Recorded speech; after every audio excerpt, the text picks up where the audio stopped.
Yet we are shedding innocent blood every day and people are hearing it. How does God look at that? Let's just pray that Jesus ends abortion. I said, oh, no, don't pray that. Now, don't hand me any Christianity kind of philosophy. I don't want to hear that, okay?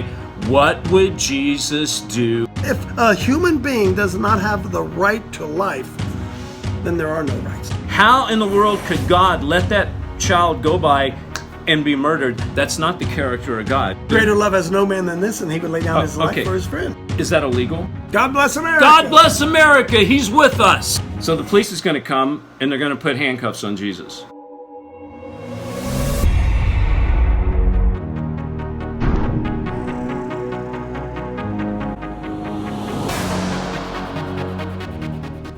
Hey everybody, David back with Coach Dave, and we're at part 3 of our segment on the Right to Life channel here at David Heavener TV. And by the way, if you have not become a member, which if you're watching this, you probably are a member, but if you haven't or you know somebody, please go to davidheavener.tv and become a member. Coach, we've been talking about you going to abortion clinics, what you do when you get there. Girls pull up in their car who are pregnant. They're marched by death squads, right? To shield them from you, telling the truth. We talked about how does human trafficking tie with abortion? It's money. It's legalized by our government here in America. Big business. Now my question is, how does God view America, this great country, on the 4th of July, celebrating? God bless America. God bless America. He's with us. Mm-hmm. Yet we are shedding innocent blood every day and people are hearing it. How does God look at that, honestly? Well, David, I don't know if this is theologically correct, but this is what the way I see it. It says in the scripture, without the shedding of blood, there is no remission of sins. So therefore, it tells me that blood is currency in the spiritual realm. Right. Folks, I don't even know if you believe in the spiritual realm. But if you do believe in the spiritual realm, you follow the Old Testament. They sacrifice goats and bulls, and they put blood over the doorpost and the lintel, because why? Blood helped it pass over. Blood was a payment, was it not, David? Right. So therefore, innocent blood is a currency. Right. We don't understand it. Right. But for some reason. It's a form of barter. It's a form of trade. That's right. Okay. So you have innocent blood of children. Mm-hmm. How does that fit into currency? Well, listen, who's paying that bill for that innocent blood? Every drop of innocent blood. Now, we're lucky, David. We've received the blood of Christ. It's forgiven us of all of our sins, right? But what about unrecreated blood? What about this blood that has been spilled that nobody has been held accountable for, right? Are you saying the spilling of innocent blood children, that somebody has to pay for that? All throughout the New Testament, that's what it says, right? So if you're saying that, correct me if I'm wrong, I'm just asking the question, if America has legalized it, in the shedding of innocent blood, someone has to pay for it. Does that mean America pays for it? David, in the Old Testament, when someone fell dead in the Old Testament, and they didn't know what the person, they found him out in the field, and he was dead, and nobody knew who killed the guy. The Old Testament said you measured to the nearest city, and you went into that nearest city, and you did a blood sacrifice, and you said, we had nothing to do with us, right? Right. They did a blood sacrifice covering that blood, saying, this blood's not on our hands. Okay. All right? Yeah. And then all across America, we're seeing all this innocent blood being shed, and nobody taking responsibility for it. And I'm going to tell you this, it is funding all of the evil that we see that's breaking loose. Everything in the spiritual realm, David, it's funding everything. It's currency. It's unpaid, unbalanced currency. And so we're putting the cart before the horse. What the judgment's already on us. The fact that the blood has not been applied is already, nobody has stood up and said, this is wrong. This must stop. Right. So the line comes back to us, doesn't it? They draw that line to us. Where is the church in all this? My goodness. Complicit. Because listen, folks, this is so simple. It's so simple. Every time we go to the abortion clinics, I tell people this. If we make the argument about a woman's right to choose, she wins. But if we make the argument about a baby's right to live, the baby wins. But the entire argument that we have in the church today is over a woman's right to choose. Does she have the right? It's not about, we hold these truths to be self-evident, that all men are created equal and endowed by their Creator with certain unalienable rights, meaning nobody can take it away. And among those rights are life. If a human being does not have the right to life, then there are no rights. There are no valid rights for anybody else. That's the battle. If Jesus could go to an abortion clinic, I believe he does. in the flesh, Yeah. let's say it's 2,000 years ago, is man and God, he walked up to an abortion clinic, to a murder chamber. Mm-hmm. What do you think Jesus would say? Now picture this. You've got a girl getting out of the car. You got these death escorts walking around her, not wanting Jesus to come near this girl. What would Jesus say? Go and sin no more. I think he probably would start right there, wouldn't he? But see, the reality of folks of where we are in the American society and the American culture is we have made it all about the Bible calls it lasciviousness, a woman's right to choose. And I say this very simply. All right, well, what would Jesus do? Where does he line up with it? Let's figure out where Jesus would be on this issue, and then let's get on the same side as him. Right. Let's take it more detailed. Let's suppose we're reading Scripture, and Jesus is in this story, which we've read many, many accounts of Jesus and how he handled situations. He walks up to the girl. Now, some Christians would say, Coach, he would love everybody. He would love them to the point where they would just turn around and get back in the car.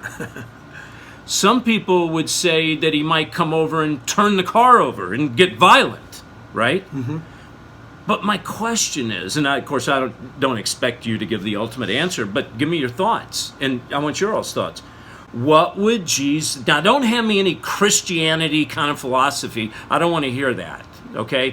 What would Jesus do if he walked up to a girl who has a human life, which, by the way, he created, he put in that belly. That's right. He had a purpose. He has a purpose for that. That's his baby. That's his baby. It does not belong to you. It doesn't belong to any of us. It belongs to God. What would God say to that girl that has his child in the stomach as she's walking in to kill it?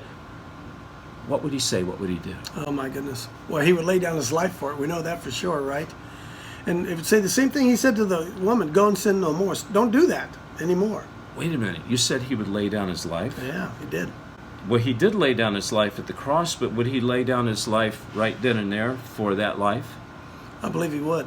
How could he not? How could he not? David, we go to abortion clinics. So I drive around and I see people with a bumper sticker on the back of a car. It says, abortion stops a beating heart. I don't know if you've ever seen it. And I get mad. I said, so that's just a statement. Of course it stops a beating heart. What are you going to do about that? The fact that stops a beating heart. And then they say this, pray to end abortion. Let's just pray that Jesus ends abortion. I said, oh, no, don't pray that. Because if he has to come and end abortion, we're all in trouble. Don't do that. Let me go please. hide somewhere. That's right. Let me go do it, Lord. Here I am, send me, right? Okay, so let me ask it in a different way. Okay, because we all have the mind of Christ, those of us who are true believers. We are made in the image of God. We have the heart of God, because we're connected to God. If it was your baby inside someone's stomach, and your baby is being carried in, and let's take it out of the stomach. It doesn't matter whether it's in the womb or not in the womb. It's still a baby. Amen. And they're carrying your grandchild in to murder it. What would you do, Coach? Oh, my goodness. What would you do? David, this is another story because some of these death squads that we talked about, they're old people like me. Okay. Right? All right. They are grandparents who don't have the common sense to protect somebody else's grandchild. It's amazing, isn't it? Isn't it amazing? Yeah. So, but what would you do? Seriously. I would sacrifice my life for. Well, didn't you tell me that's what Jesus would do? Greater love has no man than this, and he would lay down his life for his friend. All right, so let's get real, folks. We're talking about Jesus in the flesh, in an abortion clinic. The girl comes walking out of the car. It's his child, not the girl's. He knows that the baby's going to go get murdered. How in the world could God let that child go by and be murdered. That's not the character of God. No. Jesus would lay down his life, which means that he would intervene. Would he grab the girl and he would push everybody away? Would he lay down in front of the door? Would he block the door? What would you do if it was your child? I'd block the door. I'd grab the girl. I'd do everything I could. Right. Is that illegal?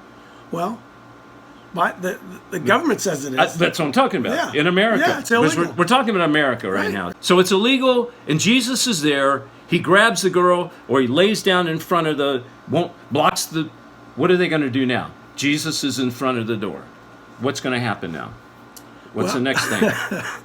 They're going to try to arrest him, I suppose. They're going to call the cops, right? Yeah, they are. So the police is going to come, and they're going to put handcuffs on Jesus.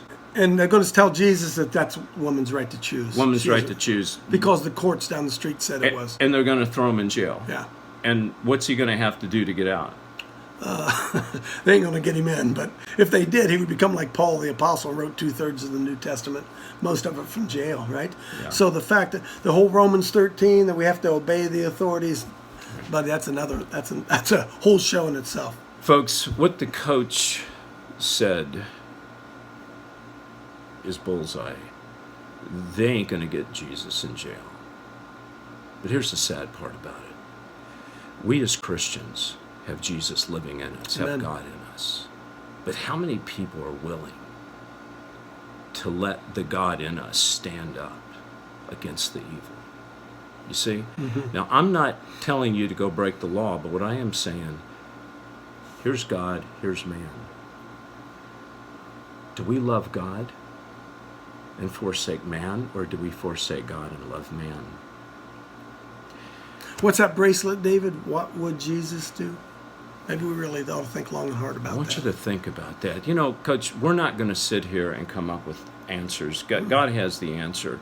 But all we can do is be warriors in the battle. Amen. Right? And I appreciate everything you're doing. I really do. You want to give everybody your contact information, how they can...